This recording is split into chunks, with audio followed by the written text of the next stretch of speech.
Most leadership advice is written after the crisis is over. My guest today spent nearly 30 years making decisions while the crisis was still unfolding. Welcome to the Dave Pamah Show. Today, I'm joined by Christopher Hossfeld, a retired US Army colonel, combat veteran, former faculty member at the Army War College, and founder of Barrel Strength Leadership.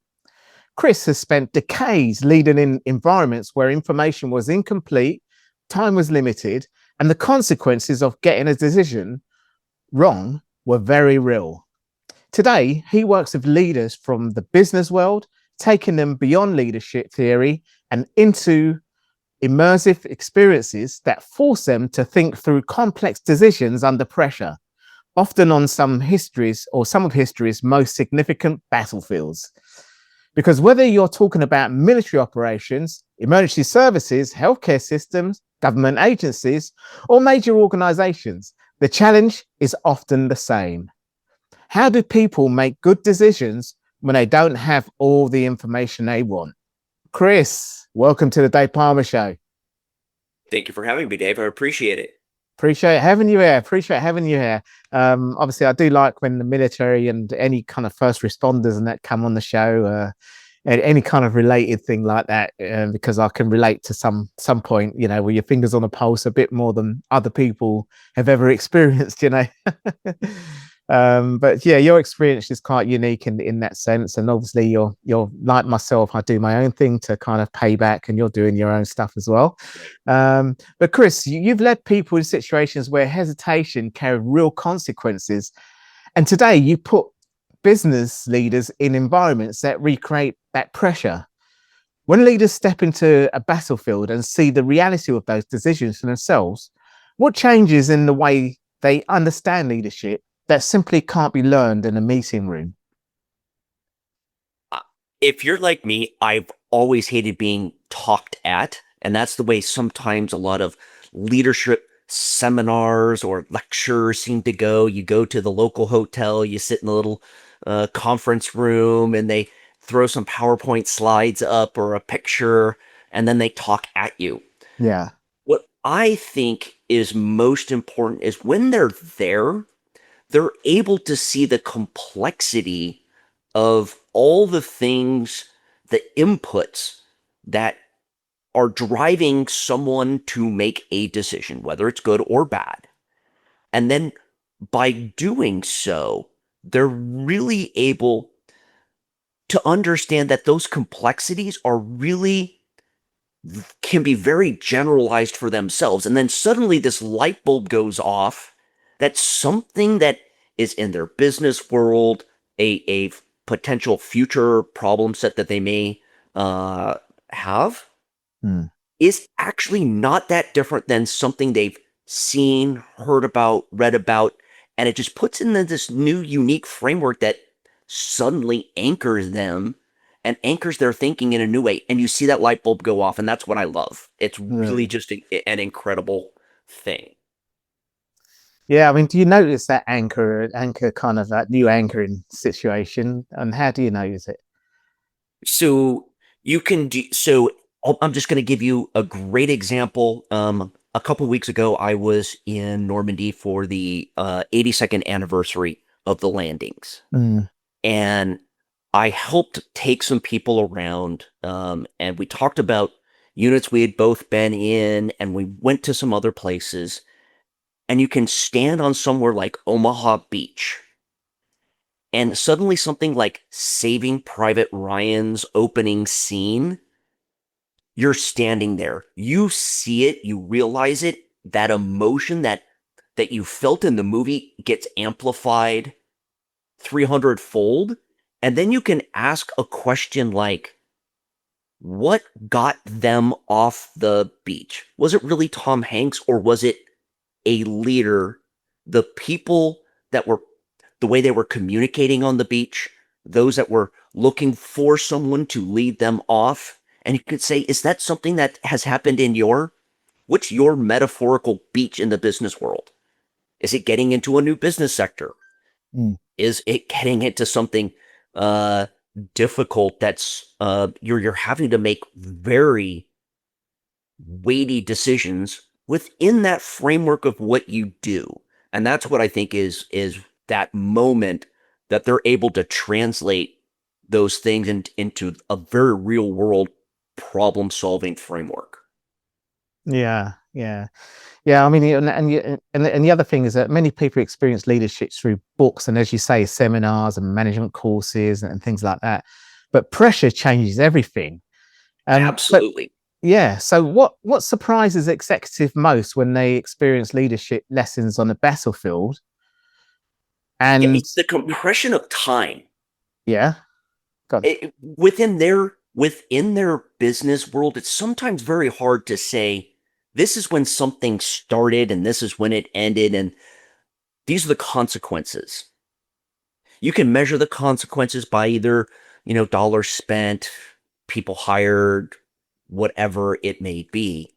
Um, but in those moments, what surprises them the most is how fast those decisions have to come, in particular with incomplete information. mm, I mean, and suddenly it becomes very real for them. It's that in hindsight, as I read a history book or I read a leadership manual, it's all looking in this hindsight. But I then try to do that hindsight and then, well, what does that look like for you now with the current challenges you might have? And suddenly they're looking at their own problems differently and understanding consequences, in particular risk, whether that's risk to their resources, risk to people within their framework. You're talking emergency services; those mm, can be life or death situations as well.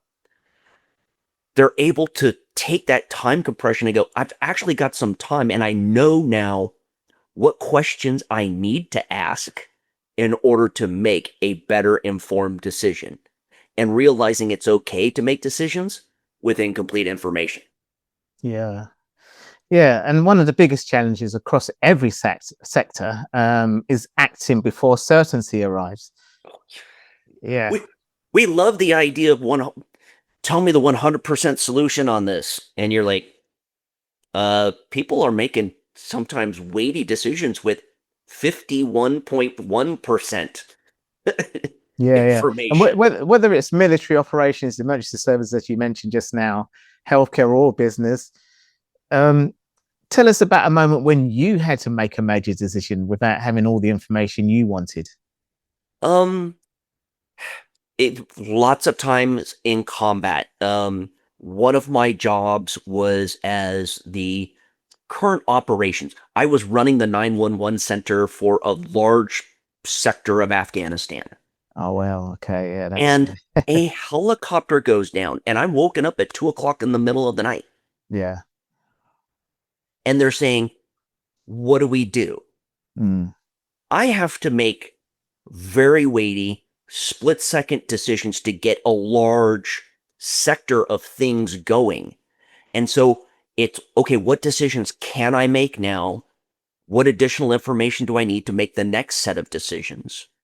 And that starts driving people who maybe not they're not frozen. They're all doing great things, but suddenly everyone understands how it comes together to get to that better decision. yeah. What was truly at stake there then? What's truly at stake is time, Mm, distance, right? Because sometimes a decision that you need to make right now is really only the first step in the series of decisions that allow those resources to flow for subordinate ingenuity to solve the problems within them. mm. And most important, delegating those authorities and responsibilities to trusted individuals and sometimes to people that you've just met. And you're saying, this is what I need you to do. And not, you can, in those moments, you can't tell everybody every single step that they're supposed to make. So that Yeah. the amount of trust that comes out within that short and compressed time Hmm. is really, I think, a very important aspect that leaders can then grasp hold of. How do I build that trust within my organization? That I can make some decisions. How do I provide authorities and responsibilities to people? And Hmm. using battlefield frameworks, I think, is a really good time to do that. And I can use a historical example and then talk about a personal example like I just did with you, Yeah. and then ask that great question. Okay, so what would you do? How do you do that? Yeah. Yeah, exactly. Yeah. Yeah. When you're talking about limited information, but is there a point where waiting for more information becomes a bigger risk? Oh, yes. Uh, um, Paralysis by analysis is one of those great terms where you're waiting for, well, if I just have a little bit more information. And a lot of times that comes with a personal insecurity. My name is Chris. I have done this myself, where I've been going, wow, if I'd only had this piece of information, I could have made a better decision. Mm. But when would that information have been available? What was the risk between that? Then allows, I think, you to have a different perspective on how you might be able to do it. Yeah. No, no, absolutely. But as you mentioned earlier, obviously your perspective is, you don't like being spoken at the way they carry out seminars and meetings, presentations. It's like, rather than, from the military, which I can understand from a fireground perspective as well. It's Yes. we're on the same battleground anyway, because we have to put the fires out when the military, if Right. if it happened Absolutely. that way, obviously in Ukraine you see just as much firefighters as you see soldiers almost, don't you? So Absolutely. but as you say, there's no shortage of leadership advice online, and in fact everything's online, isn't it, really? But pressure tests theory, and we both know about pressure. I mean, you mentioned Afghanistan. We'll come on to that in a minute. What's a popular leadership lesson that sounds good until the stakes become real, and why does it fail? Ooh, what's a sort Popular of leadership, yeah. traditional thing that you hear that fails on the battlefield? Um, I think I think it's how people judge metrics. And what I mean by that is if you have the right reporting scheme, you'll know what you need to know when you need to know it in order to be able to make a good decision. Yeah. And I think that that is really only about 30% of it at best. Maybe one third, because that metrics, and especially if you're talking in the days now of AI where it can spit out, you know, percentages and stuff like that, it's not telling you whether or not you're really doing the right thing. It'll tell you you're doing stuff, Mm, right? You could, as a fireman, mm. and I love firemen because one, they're, emergency services, and my son-in-law is a firefighter. Oh, So, right. Okay. So uh, love it. you know the drill then. I kind of know the drill, but Yeah. it's like, okay, is putting on the uniform fast and given the exact time of how fast it is? No, because someone who is maybe just a little bit slower is actually faster at getting all the things done and getting into the truck and all the But other stuff. like the very famous Chinese thing, more haste, less speed. Is it Chinese? I can't remember Yes. the proverb. I mean, it's slow is smooth, Yeah. smooth is fast, Yeah. right? And so sometimes it's that if you're measuring the wrong things, you're going to be training or telling people to do the wrong things. Yeah. There's no point in So, rushing into things, but you've obviously got to do it in a fast and safe way that it- actually gets a result, really. or the other part is you start measuring the wrong, you're measuring what you think is the right stuff, and it's Mm, telling you you're performing really well. But what if mm, your fire station or your unit is having massive transfers out all the time? That says something about the culture. How are you mm. measuring that? The You're not culture measuring or the possibly the right, manager. It depends, isn't it, really? right. But the cult, Or one shift over another. yeah, or one shift. Yeah, that's that's right. You probably your son-in-law's obviously primed you up with the info there, hasn't he? It's But very it's similar. the same in the military, I guess, isn't it? Yes, very much so. Yeah. What lessons have consistently held true regardless of environment or circumstance for you then? Or what you could tell me? Leadership is dynamic. Yeah. And what I mean by that is, I don't know, are you a golfer? I'm going to use a golfing I metaphor. started playing golf when I retired as a retirement sport. I was actually a track athlete and I kept that going Okay. while I was a firefighter. So, Okay. So, but for golf, but I know you golf. don't, Yeah. I you know golf. don't necessarily use the exact same club No, on every single hole no, you in don't know. exactly the only one that you generally use the same way is a putter, but you don't try to drive with a putter. No. You've got to use different tools, Yeah. and you as a leader, I'm just as bad as others. If everything looks like a nail, you're going to use the hammer. If you're, in golf, if everything looks like it's a 3-iron, you're going to use the 3-iron every single time. But a 3-iron doesn't really work really well to chip. Sometimes a pitcher would probably do the hole, get it in the hole rather than the putter, So if it's just Exactly. outside on the long grass bit, so Yes.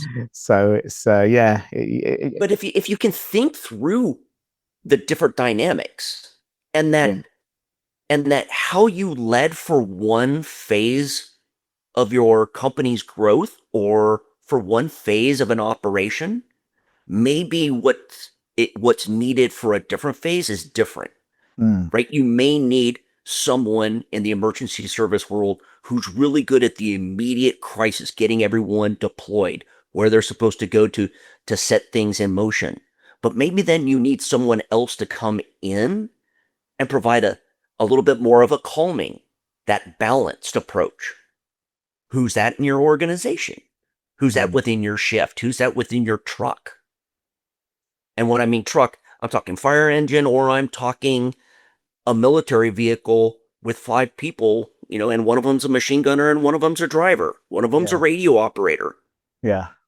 Yeah, that's right. So it's the same as the truck where you've got a Yeah. breathing operator, you've got the breathing apparatus crew and the officer in charge and then the driver who operates the pump and yeah, that kind of. But we all have to muck in and do the ladder, things like that. So everyone's trained to, Yes. degree to The do, cross just like training everyone's piece. trained on the military, infantry kind of, Yes. um, so it's kind of like that, really. I suppose you have a It's basic very, training, very but similar. yeah, similar kind of way of doing it. We have this thing called, I suppose it'll be an international thing, really. Certainly a modern firefighting called dynamic risk assessment. So, risk assessments and then on the fire ground, and I suppose it must be the same in military, It's things mhm. changes. You've got dynamically, you've got to change it, in the same way. You use the golfing analogy, but actually, in a pressured situation, because golfers don't even know, not all of them anyway, you know. Um, don't know the Yeah. pressure we're talking about, really, do they? Yeah. Yeah.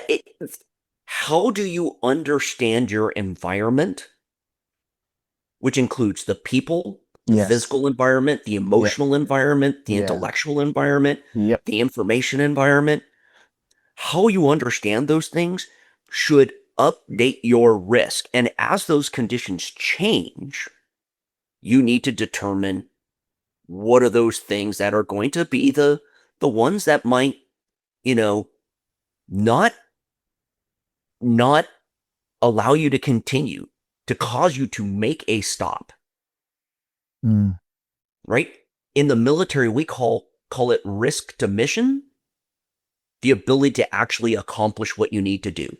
Yeah. to actually put the fire out. Yeah. Or But whatever the mission is also to your save lives. It's yeah. also to, so when does that balance change? When do the conditions change that require you to take a hard look at what's going on in your decision criteria? Yeah. Decision, we call it a decision making model. So, where you gather the information, risks and hazards and If everything, and this and this, then crunch it all I can do together and this. then make the decisions based on that, really, so Now, few other. we call them decision support matrix when you do it Yeah. beforehand, but then it Okay. should be also, if this is happening and this is happening, then we do this. Yeah, We that's right. Yeah. stop, we And go, it's a cycle as well because it's the dynamic risk assessment. So it's right, let's put it through that cycle again. Now, let's still change. Let's put yeah. and who's helping you see it differently? Mm, I think that's the most important part, because sometimes if you're looking at it, everything's going to want to fit that one framework you already have. mm. So who's telling you that other bit of information that actually helps you go, ooh, no, this is the actual truth as I see it. You think, this wall is going to collapse, right? Same thing for me. If I think the wall is going to collapse, or a vehicle's going to go off the side of the road, well, the other person's going, no, I've got traction on all these other things. My weight balance is actually different. Yeah. Yeah. Yeah. All right. Well, I mean, you mentioned about going to Afghanistan, but I know you've traveled the world. I know you've come to the UK as well. And, in the military, once you hear that, you've traveled. I've spoken to guys, in the Air Force, everything really. But one thing that stands out when looking across different countries is that systems may look different on the surface, but many of the failures look remarkably similar. So, whether it's a battlefield, a hospital, or emergency response operation, a corporation, or a government department, information is incomplete, resources are limited, people are under pressure, decisions still have to be made. So, do you think there are universal principles of leadership that apply regardless of country, culture, or industry? And if so, what are they? Ooh, I'm gonna use. There's a great new movie out. Yes, it's compressed. Yes, it's a drama. But the title of it is Pressure. Hmm. It's about the Eisenhower's decision to delay. But this is an actual movie, is it? Or you This is just an actual movie oh, it's called out Pressure, just is it? recently. It's called Pressure, and Oh, it's okay, I'll Google about that. Yeah. General Eisenhower's decision to delay the landings based off of weather reports. Mm. And if you think, weather is dynamic, It is, yeah. Yeah. Yeah, it it is changes and it it's can much more actually compressed, but it really gets into, he's trying, and it really gets into how weighty the decision is for Eisenhower, yeah. and someone saying, yes, you will have this opportunity, but only this for this period. We can do it. Yeah. Ooh, talk Especially about in a pressure America. point on Eisenhower, but also on the guy making the weather call. In America, the weather's so kind of diverse as well, isn't it? And you get weather that you can get on all If the you don't other like it, just wait continents. 5 more minutes. I mean, we're not here to talk about the weather, but you No, know what I'm saying anyway. but in both of our jobs, weather is an important part Well, of of the course, yeah, yeah. environment. And in fact, you go to call outs because of the weather damage and things like that, don't you? Really, Yes, absolutely. And floods, and things and in. wherever you may be, having that ability to look through. And what's great about that movie is it gets into the difference between an American weatherman, a British weatherman, Ah, Eisenhower, yeah, yeah. his So that's the coalition global. staff. That answers the global question I was asking you. And so that's why I think it's a really good movie. It gives a great sort of how everybody is looking at it differently, but what they're all looking for is Eisenhower to make the right decision. And they're all trying to give him the right information. It's universal. People look to whether it's a formal or informal leader to make a decision and provide action. That's it. Exactly. Yeah. Yeah. That's all they really want. That was That a long-winded information. answer, but Nah, it's probably as long as the question I asked you, really. So, Chris, look, after everything you've experienced from military leadership to helping executives navigate complex decisions today, what is the single lesson about leadership under pressure that you believe more people need to understand? relationships. Wow. Yeah. I've had a discussion about that before. Really important, And isn't it? and it's relationships matter, Mm, and you can connect so many of those great things. Communication, trust, they're all built out of a solid relationship. They're mm, all ingredients to what makes up a good relationship. mm. Yeah. Yeah. And that's whether it's in your personal life or your professional career, right? That relationship, how you do those things matter. From a professional standpoint, we generally attribute it to good teamwork, don't we, and collaboration. Those are the key words we use all the time. Absolutely. Yeah. That teamwork comes from a trust of the individual's competencies Mm. Trust. that is built Yeah. over time. It is Yeah. a relationship. Yeah, it is. Yeah. Yeah. The best teams But I mean, have close like relationships. most teams train together anyway, you know, and you do everything together. So you build that anyway with doing all that, don't you? Really? So.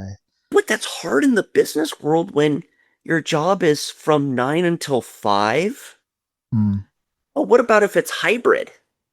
Yeah, I know. Which since the pandemic, it has been like that, hasn't it? Right? It's harder to make those really good connections Yeah. that allow that relationship because it's not as close. You may want that one more piece of information to make a decision. Yeah, people like to meet each other in person, don't they? Really? So that's the best. They still do. Yeah. Yeah. Amazing. Yeah. Well, Chris, it's been really, really great having this conversation with you. We could probably go on forever, and you know, I know you've probably have you written a book? I didn't really see your CV. Have you got? I'm sorry?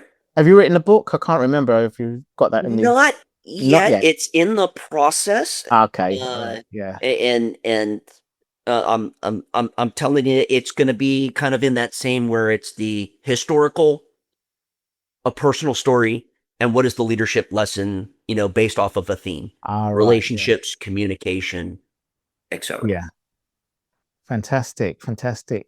Well, Chris, it's been a really great pleasure speaking to you. Before you go, you can tell anyone who's interested where they can find you and you know, find out more about your work. Well, I would love for them to find me on the battlefield somewhere, but yeah. And in order to do that, you can go to barrelstrengthleadership.org, which is the company website, or follow us on LinkedIn, or follow me. I'm one of the few Christopher Hossfelds on LinkedIn. You can find me.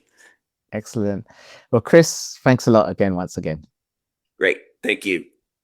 Because whether it's here or anywhere else in the world, once you understand how these systems operate under pressure, you start to see the same patterns everywhere. This is the Dave Pamah Show.